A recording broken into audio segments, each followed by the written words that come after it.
Hello guys and welcome to another club review where today I'm going to be testing the brand new TaylorMade SIM 2 driver. I'm going to be giving you my opinion on how it looks, how it sounds, how it feels, and I'm going to show you how it performs. I've got TrackMan set up. We're going to take a look at the data later on and see how it stacks up.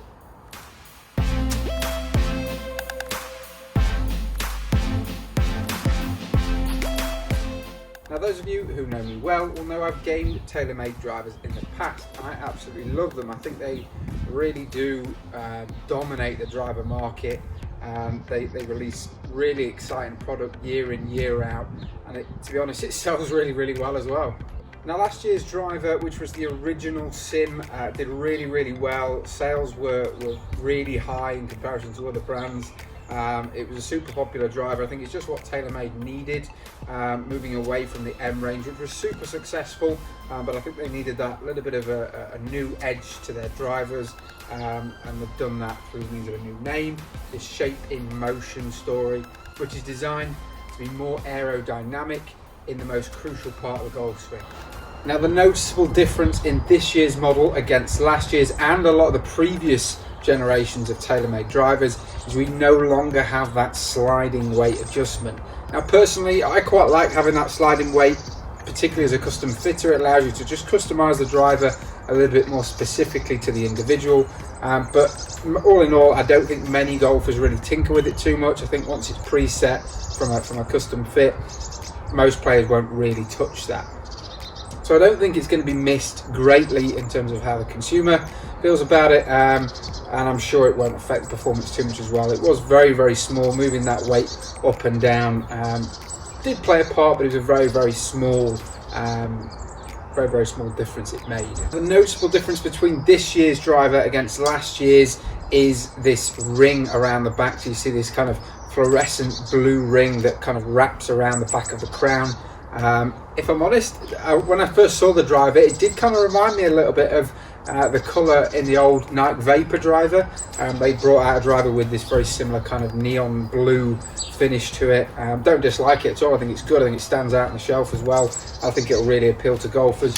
Looking down at the ball though, not an awful lot of difference. It's still that same carbon finish with that kind of chalk lining across the front of the driver.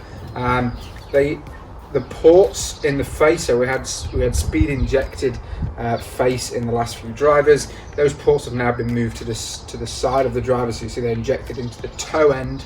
But all in all, it's a pretty looking driver. It sits really nicely, and I'm sure it will perform just as well, if not better, than previous models. But let's have a look, see how it fares in the testing. I'm testing this in a hazardous RDX smoke, standard length shaft. Let's give it a few hits.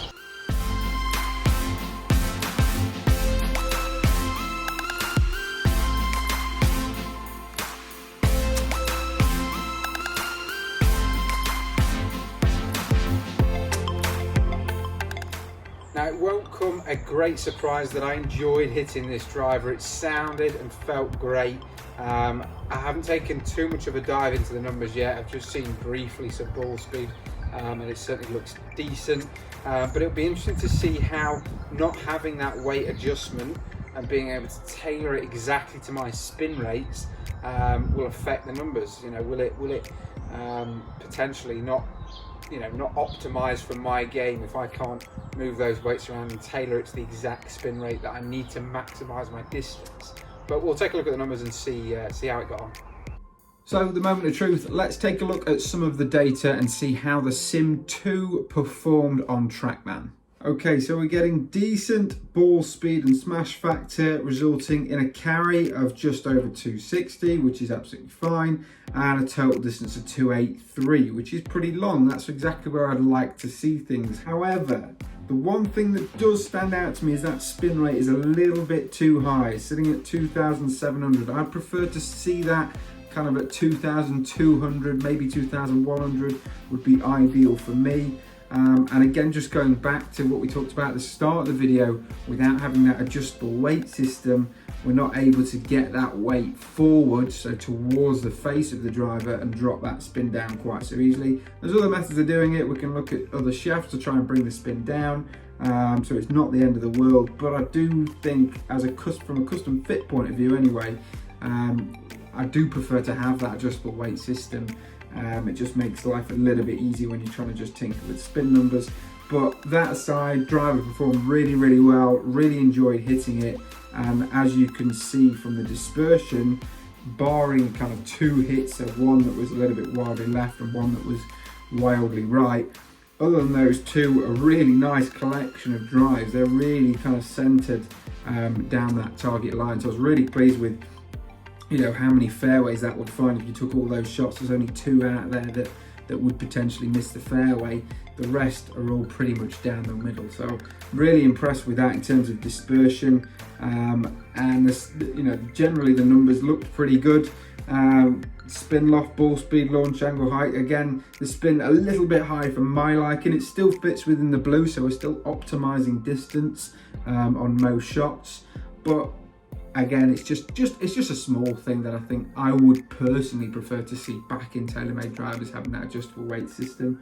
But it doesn't take anything away from the fact that this is a fantastic driver. I think it's going to do just as well as last year's SIM, if not better. And I think on looks alone, it's probably up there with the best looking driver of 2021 that I've seen so far. They're all good looking, don't get me wrong. They're all super, super smart, and they're all kind of going down this similar trend of having, you know, the carbon finish everywhere. But I really like this addition, this nice blue ring that goes around the back of the driver.